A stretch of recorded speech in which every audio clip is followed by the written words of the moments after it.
Hi welcome to Edubles learning. ഏതാനും ദിവസങ്ങൾക്കുള്ളിൽ കേട്ടറ്റ് exam വരികയാണ്. നമ്മൾ അവസാന സമയത്താണ് നമ്മൾ പഠനം കുറച്ചുകൂടി ഊർജിതമായി ചെയ്യാറുള്ളത്. മാത്രമല്ല എക്സാമിൽ നമുക്ക് ഒരു പ്രയാസമായിട്ട് തോന്നുന്ന ഭാഗം അത് സൈക്കോളജിയാണ്. ചൈൽഡ് ഡെവലപ്മെൻറ്റ് ആൻഡ് പെഡഗോഗി സബ്ജക്റ്റിൽ നമ്മൾ പുലികളാണെങ്കിലും സൈക്കോളജി ചിലപ്പോൾ നമ്മൾ ഒരുപാട് കാലം നോക്കാത്തതായിരിക്കും.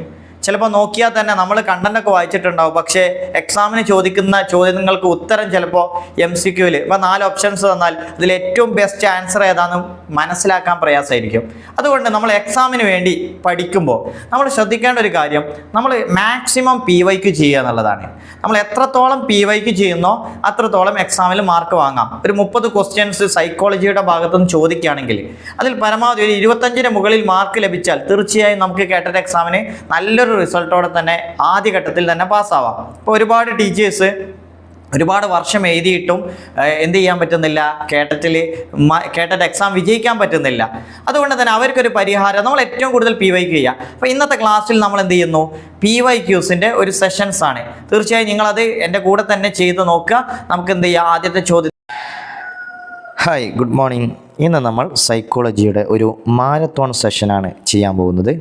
കാരണം നാളെ എക്സാം ആണല്ലോ.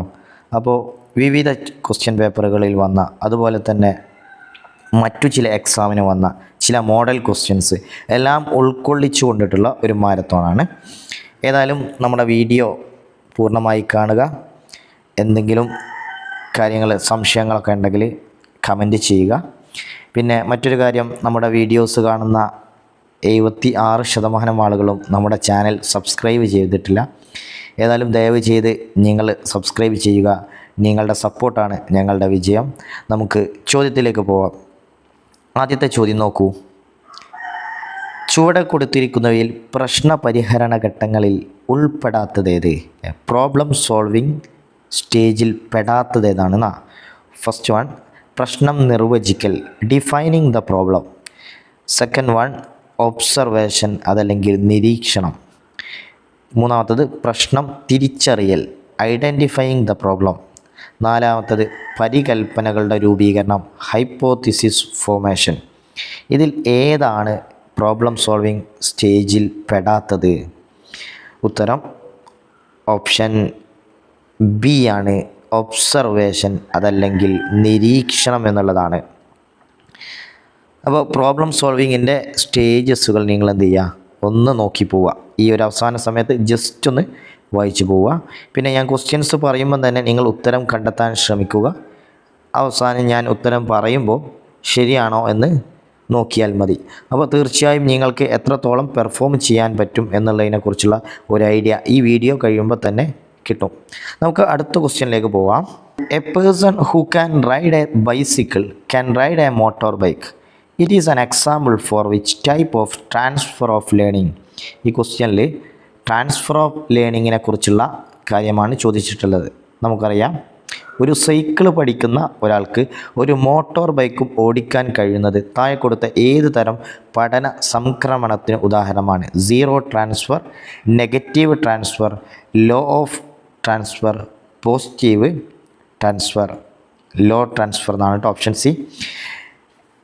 അതിൻ്റെ മലയാളം നോക്കൂ. ശൂന്യ സംക്രമണം, ന്യൂന സംക്രമണം, അല്പസംക്രമണം, അധിക സംക്രമണം. ഏതാണ്?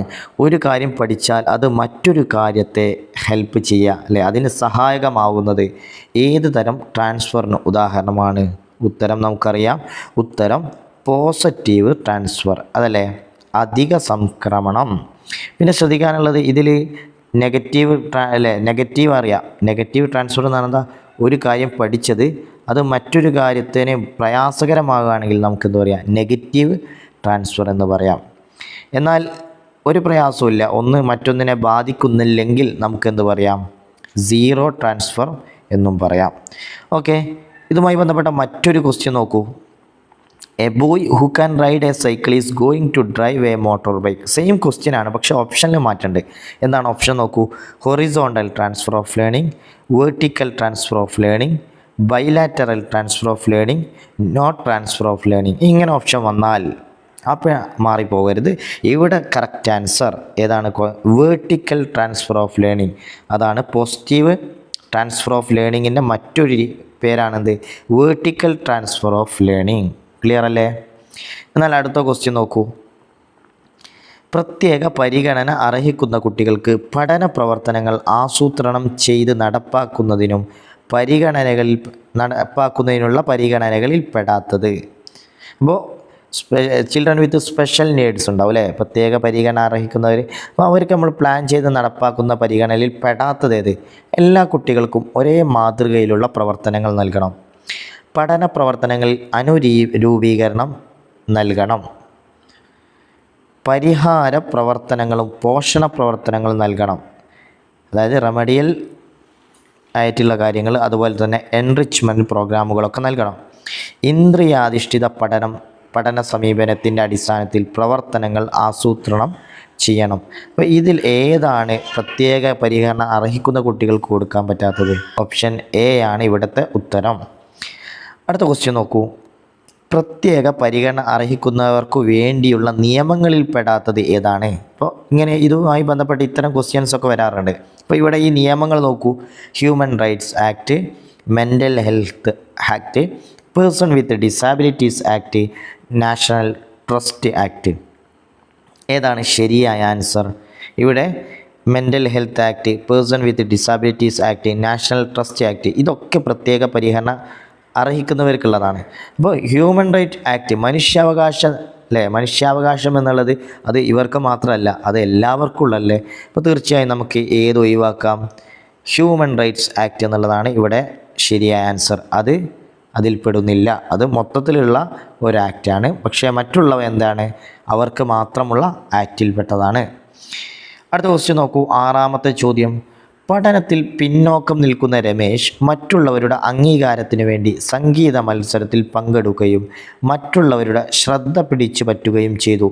രമേശിൻ്റെ ഈ പ്രവൃത്തി ഏത് പ്രതിരോധ തന്ത്രമാണ്, ഏത് ഡിഫൻസ് മെക്കാനിസമാണ് ഇവിടെ രമേശ് കാണിക്കുന്നത്? ഒന്ന് പ്രക്ഷോഭണം. എന്തായാലും പ്രക്ഷോഭണം? പ്രൊജക്ഷൻ അല്ലേ, പ്രൊജക്ഷനാണ് പ്രക്ഷേപണം. അടുത്തത് യുക്തീകരണം, റാഷണലൈസേഷൻ. ഉദാത്തീകരണം, സബ്ലിമേഷൻ. അനുപൂരണം, കോമ്പൻസേഷൻ അല്ലേ, ഇതാണ് ഉദ്ദേശിക്കുന്നത്. അപ്പോൾ ഏതാണ് കറക്റ്റ് ആൻസർ? പഠനത്തിൽ ബേക്കിലാണെങ്കിലും സംഗീതത്തിൽ എന്ത് ചെയ്യുന്നു? ഉഷാറാക്കുന്നു. അപ്പോൾ ഇവിടെ പ്രക്ഷേപണമാണോ, യുക്തീകരണമാണോ, ഉദാത്തീകരണമാണോ, അനുപൂരണമാണോ രമേശ് നടത്തുന്നത്? തീർച്ചയായും ഓപ്ഷൻ ഡി അനുപൂരണമാണ്. കോമ്പൻസേഷൻ അല്ലേ, ഒരു കാര്യത്തിൽ പിറകിലാണെങ്കിലും അത് മറ്റൊരു കാര്യത്തിലൂടെ നേടിയെടുക്കുക അല്ലേ, അതാണെന്ത്? അനുപൂരണം, കോമ്പൻസേഷൻ എന്ന് പറഞ്ഞാൽ. അടുത്ത ക്വസ്റ്റ്യൻ നോക്കാം. സമായോജന ക്രിയാതന്ത്രങ്ങൾ രൂപപ്പെട്ടു വരുന്നത് പ്രധാനമായും മനസ്സിൻ്റെ ഏത് തലത്തിൽ നിന്നാണ്? Defence mechanism. ആ ഒരു കാര്യം എവിടെയാണ്? ഏത്? അബോധ മനസ്സ് അല്ലേ, ഡിഫൻസ് മെക്കാനിസം അല്ലേ, അബോധ മനസ്സിലാണോ? അതായത് അല്ലെങ്കിൽ ഉപബോധ ഇത് അൺകോൺഷ്യസ് മൈൻഡ്, അൺകോൺഷ്യസ്, ഉപബോധം സബ് കോൺഷ്യസ് അല്ലേ, ബോധ മനസ്സ് കോൺഷ്യസ്. അതുപോലെ ഇവയെല്ലാം ഏതിലാണ് നമ്മുടെ ഡിഫൻസ് മെക്കാനിസം രൂപപ്പെടുന്നത്? ഓപ്ഷൻ എ ആണ് അല്ലേ, ഓപ്ഷൻ എ അബോധ മനസ്സിലാണ്. എവിടെയാണ്? അബോധ മനസ്സിലാണ് ഇത് രൂപപ്പെട്ടു വരുന്നത്. അതുകൊണ്ട് ഉത്തരം അൺകോൺഷ്യസ് എന്നുള്ളതാണ്. അൺകോൺഷ്യസ് മൈൻഡാണ്. ഓപ്ഷൻ എ ആണ് ഇവിടുത്തെ കറക്റ്റ് ആൻസർ. അടുത്ത ചോദ്യം നോക്കൂ. 8ാമത്തെ ചോദ്യം അല്ലേ. ഏത് തരം വിലയിരുത്തലാണ് പഠിതാക്കളുടെ പഠന പരിമിതികളും പഠന പ്രയാസങ്ങളും കണ്ടെത്താൻ സഹായിക്കുന്നത്? What type of evaluation identifies learning deficiencies and difficulties of the learner? സ്ഥാനക്കയറ്റം നൽകാനുള്ള വിലയിരുത്തൽ, അതായത് പ്ലേസ്മെൻറ്റ് അസസ്മെൻറ്റ്. തുടർ മൂല്യനിർണ്ണയം, ഫോർമറ്റീവ് അസസ്മെൻറ്റ്. പ്രശ്നങ്ങൾ കണ്ടെത്താനുള്ള വിലയിരുത്തൽ, ഡയഗ്നോസ്റ്റിക് അസസ്മെൻറ്റ്. അത്യന്തിക വിലയിരുത്തൽ, സമ്മേറ്റീവ് അസസ്മെൻറ്റ്. ഇതിലേതാണ് കുട്ടികളുടെ ലേണിംഗ് ഡിഫിക്കൽറ്റി മനസ്സിലാക്കാൻ നമുക്ക് യൂസ് ചെയ്യാൻ പറ്റുന്നത്? ഉത്തരം ഏതാണ്? ഉത്തരം ഓപ്ഷൻ സി ആണ്, ഡയഗ്നോസ്റ്റിക് അസസ്മെൻറ്റിലെ പ്രശ്നങ്ങൾ കണ്ടെത്താനുള്ള വിലയിരുത്തൽ. അതിലൂടെയാണ് കുട്ടികളുടെ ഡെഫിഷ്യൻസിയും അതുപോലെ തന്നെ ലേണിംഗ് ഡിഫിക്കൽറ്റിയും ഒക്കെ നമ്മൾ മനസ്സിലാക്കുന്നത്. അടുത്തത് 10ാമത്തെ ക്വസ്റ്റ്യൻ നോക്കൂ. ഒരു കുട്ടിയുടെ സമഗ്രമായ ചിത്രം നൽകുന്ന രേഖ അല്ലേ, അത് ക്യുമുലേറ്റീവായിട്ട് ഒരു കുട്ടിയുടെ കോംപ്രഹെൻസീവായിട്ട് അതിൻ്റെ പിക്ചേഴ്സ് നൽകുന്നത് ഏത് റെക്കോർഡാണ്? Progress report, portfolio, anecdotal record, cumulative record. ഏതാണ് ഇവിടെ അവസാനം? ക്യൂമുലേറ്റീവ് ഉണ്ട് കേട്ടോ. ക്യൂമുലേറ്റീവ് ഏതാണ് ശരിയായ ആൻസർ? ഇവിടെ ഓപ്ഷൻ ഡി ആണ് ക്യൂമുലേറ്റീവ് രേഖ അതല്ലെങ്കിൽ ക്യൂമുലേറ്റീവ് റെക്കോർഡ് എന്നുള്ളതാണ് ശരിയായ ആൻസർ. കാരണം സമഗ്രമായ ചിത്രമാണ്. അപ്പോൾ അനക്ഡോട്ടൽ എന്തായിരുന്നു? ഓരോ പ്രത്യേക സംഭവങ്ങൾ മാത്രം രേഖപ്പെടുത്തുന്നതാണ് അല്ലേ? പ്രത്യേകമായി ഉണ്ടാകുന്ന സംഭവങ്ങൾ രേഖപ്പെടുത്തുന്നതാണ് അനക്ഡോട്ടൽ. ഓക്കെ, നമുക്ക് 10ാമത്തെ ക്വസ്റ്റ്യനിലേക്ക് പോവാം. താഴെ പറയുന്നവയിൽ അച്ചീവ്മെൻറ്റ് മോട്ടിവേഷൻ തിയറി മുന്നോട്ട് വെച്ചത് ആരാണ്? Who proposed the theory of achievement motivation? Abraham Maslow, Carl Rogers, David McClelland, L Thorndike. ആരാണ്? അച്ചീവ്മെൻറ്റ് അല്ലേ? അച്ചീവ്മെൻറ്റ് മോട്ടിവേഷൻ്റെ ആളാണ് ഡേവിഡ് മക്ലെലൻഡ്. അപ്പോൾ എബ്രഹാം മാസ്ലോ നമുക്കറിയാം ഹൈറാർക്കി ഓഫ് നീഡ്സ് ആണ്. കാൾ റോജേഴ്സ് നമ്മുടെ ഹ്യൂമനിസവുമായി ബന്ധപ്പെട്ട് വ്യക്തിത്വവുമായി പഠനം നടത്തിയ വ്യക്തിയാണ്. അതുപോലെ എൽ തോണ്ടൈക്കിനെയും നമുക്കറിയാം. തോണ്ടൈക്കിൻ്റെ നിയമങ്ങൾ നമുക്കറിയാം. Law of exercise, law of readiness, law of effect. ഇത് തോണ്ടൈക്കാണ് സംഭാവന ചെയ്തിട്ടുള്ളത്. അപ്പോൾ ഓരോ ആളുകളെക്കുറിച്ച് നിങ്ങൾ പഠിച്ചു പോകണം. അടുത്ത ക്വസ്റ്റ്യൻ നോക്കൂ. വെളുത്ത പട്ടിയുടെ കടിയേറ്റ കുട്ടിക്ക് കറുത്ത പട്ടിയെ പേടി തോന്നുന്നില്ല. ഇത് താഴെ പറയുന്നവയിൽ എന്തിന് സമാനമാണ്? അതായത് a child bitten by a white dog is not afraid of black dogs. This is an example of stimulus generalisation, stimulus substitution, stimulus discrimination, spontaneous recovery. ഇവിടെ എന്താ? ഒരു വെളുത്ത പട്ടിയുടെ കുട്ടിക്ക് അല്ലേ, വെളുത്ത പട്ടിയുടെ കടിയേറ്റു. അപ്പോൾ ഇവിടെ കുട്ടിക്ക് പിന്നെ എന്തിനോടാണ് പേടി ഉണ്ടാവുക? ഈ വെളുത്ത പട്ടിയോട് ഒരു പേടി ഉണ്ടാവും. പക്ഷേ എന്തില്ല? കറുത്ത പട്ടിയോട് പേടി തോന്നുന്നില്ല. ഇവിടെ എന്താണ് നടക്കുന്നത്? സ്റ്റിമുലസ് ജനറലൈസേഷൻ ആണോ സ്റ്റിമുലസ് ഡിസ്ക്രിമിനേഷൻ ആണോ? അപ്പോൾ കറുത്ത പട്ടിയെ പേടി തോന്നില്ല, അവിടെ കുട്ടി നടത്തുന്നത് എന്താണ്? Stimulus discrimination. ഏതാണ്? സ്റ്റിമുലസ് ഡിസ്ക്രിമിനേഷൻ ആണ്. അതേസമയത്ത് മറ്റൊരു ക്വസ്റ്റ്യൻ ചോദിക്കുകയെന്ന് വിചാരിക്കും. വെളുത്ത പട്ടിയുടെ കടിയേറ്റ കുട്ടിക്ക് പിന്നെ എന്ത് വെളുത്ത വസ്തു കാണുമ്പോഴും പേടി തോന്നുന്നു. അതിനാണ് നമ്മൾ പറയുന്നത് എന്താണ്? സ്റ്റിമുലസ് ജനറലൈസേഷൻ എന്ന് പറയുന്നത്. ക്ലിയർ അല്ലേ? 2 ക്വസ്റ്റ്യൻസും ഇതിൽ നിന്ന് തന്നെ പഠിച്ചു പോവുക. അടുത്ത ക്വസ്റ്റ്യൻ നോക്കൂ. 12ാമത്തെ ക്വസ്റ്റ്യനാണ്. കുട്ടികളിൽ മെറ്റാകോഗ്നിറ്റീവ് ശേഷികൾ വികസിപ്പിക്കുന്നതിനായി പരിശ്രമിക്കുന്ന ഒരു അധ്യാപികക്ക് ഉപയോഗപ്പെടുത്താൻ കഴിയുന്ന ഏറ്റവും അനുയോജ്യമായ പഠന രീതി ഏതാണ്? Teacher wants to develop metacognitive skill അല്ലേ? മെറ്റാകോഗ്നിറ്റീവ് സ്കിൽ എന്ന് പറഞ്ഞാൽ എന്താണ്?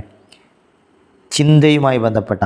അപ്പോൾ ചിന്തയുമായി ബന്ധപ്പെട്ട സ്കില്ലുകളൊക്കെ എന്ത് ചെയ്യാണ് ടീച്ചർ കുട്ടികളിൽ വളർത്താൻ ശ്രമിക്കുകയാണ്. അപ്പോൾ ആ ടീച്ചർക്ക് ഏത് മെത്തേഡാണ് യൂസ് ചെയ്യാൻ നല്ലത്? Lecturing, brain storming, journalling, recitation. ഏതായിരിക്കും? ബ്രെയിൻ സ്റ്റോമിങ് അല്ലേ? ബ്രെയിൻ സ്റ്റോമിങ് ആണ് ഏറ്റവും നല്ല മാർഗം. മസ്തിഷ്കോച്ചാടനം. ക്ലിയർ അല്ലേ? നമുക്ക് അടുത്ത ക്വസ്റ്റ്യനിലേക്ക് പോവാം. 13ാമത്തെ ചോദ്യം നോക്കൂ. അടുത്തിരിക്കുന്ന വസ്തുക്കളെ ഒരു ഗ്രൂപ്പായി കാണുന്നത് നിയമമാണ് അല്ലേ? അടുത്തിരിക്കുന്ന വസ്തുക്കളെ ഒരു ഗ്രൂപ്പായി കാണുന്ന നിയമമാണ് എന്ത്? Law of closure, law of similarity, law of proximity, law of continuity. ഏതാണ് ശരിയായ ഉത്തരം? ലോ ഓഫ് പ്രോക്സിമിറ്റി അല്ലേ? അടുത്ത വസ്തുക്കളെ എന്തായി കാണുക? ഒരു ഗ്രൂപ്പായി കാണുന്നതിന് ലോ ഓഫ് പ്രോക്സിമിറ്റി എന്നാണ് നമ്മൾ പറയുക. ഇനി അടുത്ത ക്വസ്റ്റ്യൻ നോക്കൂ. ലോഹങ്ങളെക്കുറിച്ച് പഠിപ്പിക്കുന്ന അവസരത്തിൽ അധ്യാപിക ഉദാഹരണങ്ങളുടെ ആശയരൂപീകരണത്തിലെത്താനും അതിനെ നിർവചിക്കാനും കുട്ടികളെ പ്രാപ്തരാക്കുന്നു. ആദ്യം ടീച്ചർ എന്ത് ചെയ്യുന്നത്? പ്രൊവൈഡ് ഡിഫറെൻ്റ് എക്സാമ്പിൾ കൊടുക്കുന്നു. എന്നിട്ട് അതിൽ നിന്ന് എന്ത് ചെയ്യുന്നു? അറൈവ് അറ്റ് എ ഡെഫിനിഷൻ, ഒരു പൊതുവായ ഡെഫിനിഷനിലേക്ക് എത്തുന്നു. ഇവിടെ അധ്യാപിക അവലംബിക്കുന്നത് inductive approach, intuitive approach, analytic approach, deductive approach നമ്മൾ പഠിച്ചിട്ടുണ്ട്. ആദ്യം ഒരു സ്പെസിഫിക് ആയ കാര്യം പറയുന്നു, അതായത് കുറേ ഉദാഹരണങ്ങൾ പറയൂ. അതിൽ നിന്ന് ജനറലായ ഒരു കാര്യത്തിലേക്ക് ജനറലായ കാര്യങ്ങളിലേക്ക് അല്ലെങ്കിൽ ഡെഫിനിഷൻ, പൊതുവായ തത്വങ്ങളിലേക്ക് എത്തിച്ചേരുന്ന മാർഗമാണെന്ത്? ഇൻഡക്റ്റീവ് അപ്രോച്ച് ഇൻഡക്റ്റീവ് അപ്രോച്ച്, ആഗമന രീതി എന്ന് പറയും.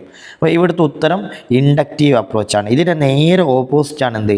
Deductive approach. ഡിഡക്റ്റീവ് അപ്രോച്ചിൽ എന്താ നടക്കുന്നത്?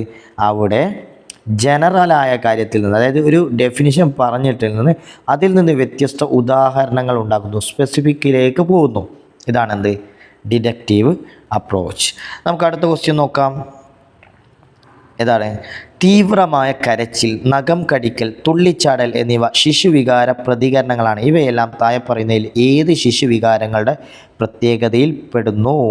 ഡിറ്റക്റ്റബിലിറ്റി, വൈകാരിക ദൃശ്യത, ട്രാൻസിറ്ററിനസ് ചഞ്ചലത, ഫ്രീക്വൻറ്റ് ആവൃത്തി, സംക്ഷിപ്തത, ബ്രീഫ്നെസ്. ഏതിൽ പെടുന്നു? കഴിഞ്ഞ ദിവസം നമ്മൾ ചെയ്തൊരു വീഡിയോയിൽ അതിൻ്റെ മലയാളം മാറിപ്പോയിട്ടുണ്ട് അല്ലേ? മലയാളം, അതായത് ഉത്തരം മലയാളത്തിൽ പറഞ്ഞത് ശരിയാണ്, ചഞ്ചലതയാണ്. പക്ഷേ അതിൻ്റെ ഇംഗ്ലീഷ് ഒന്ന് മാറിപ്പോയിട്ടുണ്ടായിരുന്നു. എല്ലാവരും ഒന്ന് ശ്രദ്ധിക്കുക. അപ്പോൾ ഇവിടെ കറക്റ്റ് ആൻസർ നോക്കൂ. തീവ്രമായ കരച്ചിൽ, നഖം കടിക്കൽ, തുള്ളിച്ചാടൽ ഇവയൊക്കെ കുട്ടികളുടെ എന്തിൽ പെടുന്നതാണ്?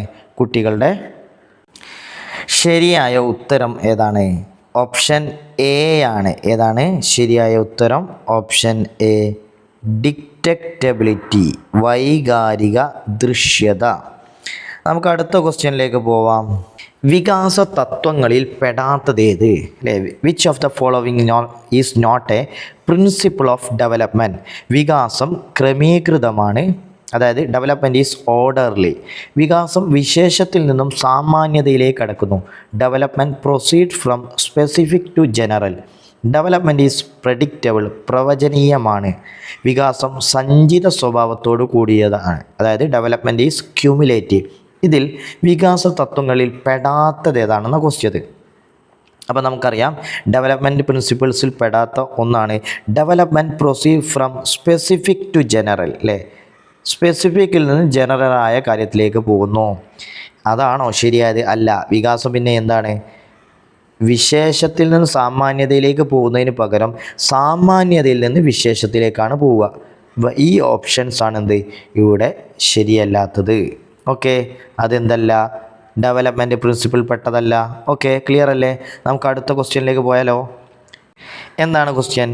ഡാഷ് വിലയിരുത്തുന്നതിന് തീമാറ്റിക് അപ്പർസെപ്ഷൻ ടെസ്റ്റ് ഉപയോഗിക്കുന്നു. Thematic apperception test is used for assessing. എന്തിനാണ് ടാറ്റ് ഉപയോഗിക്കുന്നത്? മെമ്മറിയാണോ, പേഴ്സണാലിറ്റിയാണോ, ഇൻ്റലിജൻസ് ആണോ, ആപ്റ്റിറ്റ്യൂഡാണോ? ഏത് അളക്കാൻ വേണ്ടിയാണ് നമ്മൾ ടാറ്റ് യൂസ് ചെയ്യുന്നത്? ഒരാളുടെ വ്യക്തിത്വം, പേഴ്സണാലിറ്റി അളക്കാൻ വേണ്ടിയിട്ടാണ് അല്ലേ? പ്രൊജക്റ്റീവ് ടെക്നിക്കുകളൊക്കെ നമ്മൾ പഠിച്ചിട്ടുണ്ട്. വ്യക്തിത്വം അളക്കുന്നതിനാണ് അവയൊക്കെ യൂസ് ചെയ്യുന്നത്. ഇനി അടുത്ത ക്വസ്റ്റ്യൻ നോക്കൂ. സിഗ്മണ്ട് ഫ്രോയിഡിൻ്റെ സിദ്ധാന്തമായ മനോലൈംഗിക വികാസഘട്ടത്തിൽ പിതൃകാമനയും, അതായത് എലക്ട്രാ കോംപ്ലക്സ്, അതുപോലെ മാതൃകാമനയും ഈഡിപ്പസ് കോംപ്ലക്സ്, ഈ രണ്ട് സവിശേഷതകൾ കാണപ്പെടുന്ന ഘട്ടം ഏതാണ്? Genital stage, latency stage, phallic stage, anal stage. ഏത് ഘട്ടത്തിലാണ്? ഉത്തരം ഓപ്ഷൻ സി ആണ്, ഫാലിക് സ്റ്റേജ്, അതല്ലെങ്കിൽ ലിംഗഘട്ടം എന്ന് പറയുന്ന അവിടെയാണ് നമ്മൾ എന്ത് ചെയ്യുന്നത്? എലക്ട്രാ കോംപ്ലക്സ്. എന്താണ്? പിതാവിനോട് മകൾക്കുണ്ടാവുന്ന സ്നേഹമാണ് എലക്ട്രാ കോംപ്ലക്സ്. അതേ സമയത്ത് മകന് അമ്മയോടുണ്ടാവുന്ന സ്നേഹമാണ് എന്ത്? Oedipus complex. തീർച്ചയായും ഉത്തരം ഓപ്ഷൻ സി ആണ്. അടുത്ത ക്വസ്റ്റ്യൻ നോക്കൂ. 19ാമത്തെ ചോദ്യം. സ്പഷ്ടമായ സ്മരണയും സുചിതമായ സ്മരണയും രണ്ടു തരം സ്മരണകളാണ് അല്ലേ? അവിടെ ഇംഗ്ലീഷ് നോക്കിയാൽ പെട്ടെന്ന് കിട്ടും. Explicit memories and implicit memories are two types of short time memory, long time memory, sensory memory, rote memory. ഏതാണ് ശരിയായ ഉത്തരം? ഓപ്ഷൻ ബി ആണ്, ലോങ് ടേം മെമ്മറി. അല്ലേ? ലോങ് ടേം മെമ്മറിയുടെ രണ്ട് ഭാഗങ്ങളാണ്, ഒന്ന് ഇംപ്ലിസിറ്റും രണ്ട് എക്സ്പ്ലിസിറ്റും. അടുത്ത ക്വസ്റ്റ്യൻ നോക്കൂ. താഴെ പറയുന്നവയിൽ തെറ്റായ ജോഡിയേത്? ജെറോമസ് ബ്രൂണർ കണ്ടെത്തൽ പഠനം അല്ലെ, ഡിസ്കവറി ലേണിംഗ്. ഡേവിഡ് ഒസബലാണ് meaningful reception learning. Observational learning ആണ് BF Skinner. Trial and error learning EL Thorndike. ഏതാണ് ഇവിടെ തെറ്റായ ജോഡി? അല്ലെ, കണ്ടെത്തൽ പഠനം ബ്രൂണർ തന്നെയാണ്. അർത്ഥപൂർണമായ സ്വീകരണ പഠനം മീനിങ് ഫുൾ റിസപ്ഷൻ ലേണിംഗ് അത് ഒസബൽ തന്നെയാണ്. നിരീക്ഷണ പഠനം അതാരല്ല, സ്കിന്നർ അല്ല, പിന്നെ ആരായിരുന്നു? ആൽബർട്ട് ബന്ദുരയല്ലേ? അപ്പോൾ തീർച്ചയായും ഇവിടുത്തെ ഓപ്ഷൻ സി ആണ് തെറ്റുള്ളത്. അപ്പോൾ option C is the correct answer. നമുക്ക് അടുത്ത ക്വസ്റ്റ്യനിലേക്ക് പോകാം. 21ാമത്തെ ചോദ്യം. തെറ്റായ ജോഡി തിരഞ്ഞെടുക്കുക. ടൈപ്പ് സമീപനം, അതായത് type approach Allport, psycho analytic approach Freud, humanistic approach call Rogers, behaviouristic approach BF Skinner. ആരാണ്? തെറ്റായ ജോഡിയാണ് കേട്ടോ. നേരത്തെ ചോദിച്ചതുപോലെ ഇതിലും തെറ്റായ ജോഡി ഏതാണ്? ടൈപ്പ് അപ്രോച്ച് ആൽപോർട്ട് ആണോ അല്ലേ? ടൈപ്പ് അപ്രോച്ച് പിന്നെ ആരുടേതാണ്? ട്രൈറ്റ് അപ്രോച്ചാണ് അല്ലേ? ട്രൈറ്റ് അപ്രോച്ചാണ് ആരുടേത്? ആൽപോർട്ടിൻ്റേത്. അപ്പോൾ ഇവിടെ ശരിയായ ഉത്തരം ഏതാണ്? ഓപ്ഷൻ എ ആണ്. ടൈപ്പ് സമീപനം ആൽപോർട്ട് എന്നുള്ളതാണ് ഇവിടെ ശരിയായ ഉത്തരം. കാരണം എന്താ? ആ ജോഡി തെറ്റാണ്. ടൈപ്പ് അപ്രോച്ച് അല്ല, പിന്നെയോ ട്രൈറ്റ് അപ്രോച്ചാണ് ആൽപോർട്ടിൻ്റേത്. 22ാമത്തെ ചോദ്യം നോക്കൂ. പരസ്പരം ബന്ധപ്പെട്ട വസ്തുക്കളും ആശയങ്ങളും പൊതുവിജ്ഞാനത്തിൻ്റെ ഭാഗമാണ്. ഇത് ഏത് തരം ഓർമ്മയാണ്? മെമ്മറിയെക്കുറിച്ച് മറ്റൊരു ക്വസ്റ്റ്യനാണ്. നേരത്തെ നമ്മൾ പറഞ്ഞത് ലോങ് ടേം മെമ്മറിയുടെ ഇംപ്ലിസിറ്റും എക്സ്പ്ലിസിറ്റും പറഞ്ഞു. അതുപോലെ തന്നെ മറ്റൊരു ക്വസ്റ്റ്യൻ നോക്കൂ. A network of associated facts and concepts that make up our general knowledge of the world. അപ്പോൾ നമുക്ക് ജനറൽ നോളജിനെ ഹെൽപ്പ് ചെയ്യുന്ന, പൊതു തത്വങ്ങൾ മനസ്സിലാക്കാൻ ഹെൽപ്പ് ചെയ്യുന്ന മെമ്മറി ഏതാണ്? Episodic, explicit, implicit, semantic. ഏതാണ് കറക്റ്റ് ആൻസർ? ഉത്തരം സെമാൻറ്റിക് ആണ് കേട്ടോ. ഏതാണ് ഉത്തരം? സെമാൻറ്റിക് മെമ്മറിയാണ്. അപ്പോൾ നിങ്ങൾക്ക് മനസ്സിലായ പൊതു തത്വങ്ങൾ, general knowledge of the world, അതൊക്കെ നമ്മൾ സെമാൻറ്റിക് മെമ്മറിയിലാണ് സൂക്ഷിക്കുക. അതേ സമയത്ത് ഓരോ സംഭവങ്ങൾ കൃത്യമായിട്ട് A to Z ഓർത്തെടുക്കാൻ, ഇപ്പോൾ ഉദാഹരണത്തിന് നമുക്കൊരു ആക്സിഡൻറ്റ് സംഭവിച്ചാൽ ആക്സിഡൻറ്റിൻ്റെ ഓരോ കാര്യങ്ങൾ നമ്മളിലേക്ക് മനസ്സിലേക്ക് വരുന്നത് അതിന് യൂസ് ചെയ്യുന്നതാണ് എപ്പിസോഡിക്. ഓക്കെ. എക്സ്പ്ലിസിറ്റും ഇംപ്ലിസിറ്റും എന്താണ്? ലോങ് ടേം മെമ്മറിയുടെ ഒരു ഭാഗമാണ്. അതിൻ്റെ സബ്ബായിട്ടാണ് എന്ത് വരുന്നത്? എപ്പിസോഡിക്കും സെമാൻറ്റിക്കും വരുന്നത്. ക്ലിയർ അല്ലേ? അടുത്ത ക്വസ്റ്റ്യൻ നോക്കൂ. 24ാമത്തെ ക്വസ്റ്റ്യൻ ആണ്. The theorist associated with the concept attainment model. Concept attainment model എന്നുള്ള തിയറി ആരുടേതാണ്? Jerome S Bruner, David Ausubel, Jean പിയാഷെ, ലെവ് വൈഗോട്സ്കി. ആരാണ്? ഉത്തരം ഓപ്ഷൻ എ ആണ്. ജെറോമസ് ബ്രൂണറാണ് കൺസെപ്റ്റ് അറ്റൈൻമെൻറ്റ് മോഡൽ അല്ലേ? Concept attainment model. ഓക്കെ. അടുത്തത് 25ാമത്തെ ക്വസ്റ്റ്യൻ നോക്കൂ. 25ാമത്തെ question. Teacher uses projective test for revealing the അല്ലേ? എന്തിനു വേണ്ടിയാണ് ടീച്ചർ എന്ത് ചെയ്യുന്നത്? പ്രൊജക്റ്റീവ് ടെസ്റ്റുകൾ യൂസ് ചെയ്യുന്നത്. Revealing the conscious mind, unconscious mind, aptitude, intelligence. എന്ത് മനസ്സിലാക്കാനാണ്? കുട്ടിയുടെ അൺകോൺഷ്യസിനെ മനസ്സിലാക്കാൻ വേണ്ടിയാണ് പ്രൊജക്റ്റീവ് ടെക്നിക്കുകൾ യൂസ് ചെയ്യുന്നത്. അടുത്ത ക്വസ്റ്റ്യൻ നോക്കൂ. In Erikson's model the key challenge of young adulthood. ഒരു അഡൾട്ട്ഹുഡിലെത്തിയ വ്യക്തി ഏത് ചാലഞ്ചാണ് നേരിടേണ്ടി വരുന്നത്? Trust vs mistrust, intimacy vs isolation, identity vs role confusion, integrity vs despair. ഏതാണ് ഉത്തരം? ഇൻറ്റിമസി vs ഐസൊലേഷൻ ആണ് അല്ലേ? ചെറിയ 2 വയസ്സ് വരെയുള്ള കുട്ടിയാണ് എന്ത് നേരിടുന്നത്? Trust vs mistrust. ഐഡൻറ്റിറ്റി ഒക്കെ ആരാണ്? അഡൾട്ട് ഏജ് അല്ലേ? അഡോളസൻസ് കൗമാരപ്രായത്തിലാണ്. എന്നാൽ ഒരു അഡൾട്ട്ഹുഡിലെത്തിയ വ്യക്തിയാണ് ഇൻറ്റിമസി vs ഐസൊലേഷൻ. ഇതാണ് അവർ നേരിടേണ്ടി വരുന്നത്. അടുത്ത ക്വസ്റ്റ്യൻ നോക്കൂ. ഹ്യൂറിസ്റ്റിക്സ് ആർ അല്ലേ? ഒരു ടെക്നിക്കാണ് ഹ്യൂറിസ്റ്റിക്സ്. അതെന്താണ്? ന്യൂമോണിക്സ് ആണ്, പ്രോബ്ലം സോൾവിങ് ടെക്നിക്കാണ്, chunks, none of the above. എന്താണ്? ചങ്കിങ് ആണോ? Problem solving ടെക്നിക്കാണോ? ന്യൂമോണിക്സ് ആണോ? ഏതാണ് ഉത്തരം? ഉത്തരം ഓപ്ഷൻ ബി ആണ്. പ്രോബ്ലം സോൾവിങ് ടെക്നിക്കാണ് ഹ്യൂറിസ്റ്റിക്സ് എന്ന് പറഞ്ഞാൽ. നമുക്ക് അടുത്ത ക്വസ്റ്റ്യൻ നോക്കാം. You look at a picture for several seconds and then close your eyes tightly. You attempted to visualize the picture of that you viewed. Here you try to utilize the visual sensory memory which is named. നിങ്ങൾ എന്ത് ചെയ്യുന്നു? ഒരു picture ഒരുപാട് second നോക്കുന്നു, എന്നിട്ട് നിങ്ങളുടെ കണ്ണ് പൂട്ടിയിട്ട് നിങ്ങൾ എന്ത് ചെയ്യുന്നു? മനസ്സിലേക്ക് അതിനെ വിഷ്വലൈസ് ചെയ്യാൻ ശ്രമിക്കുന്നു. ഇതിൽ നിങ്ങൾ ഏത് മെമ്മറിയാണ് യൂസ് ചെയ്യുന്നത്? Echoic memory, iconic memory, semantic memory, long term memory. ഏതായിരിക്കും ഉത്തരം? ഓപ്ഷൻ ബി ആണ്. ഐക്കണിക് മെമ്മറിയാണ് ഇവിടെ നമ്മൾ യൂസ് ചെയ്യുന്നത്. ഓക്കെ. ഇന്ന് ഇത്രയും ക്വസ്റ്റ്യൻസാണ് നമ്മൾ ഡിസ്കസ് ചെയ്യുന്നത്. തീർച്ചയായും നിങ്ങൾക്ക് ഇതൊരു മാരത്തോൺ എന്ന രീതിയിൽ അതിൻ്റെ ആദ്യത്തെ ഭാഗമാണ്. അടുത്ത വീഡിയോ ഇതിന് ശേഷം നമുക്ക് അപ്ലോഡ് ചെയ്യാം. So thank you.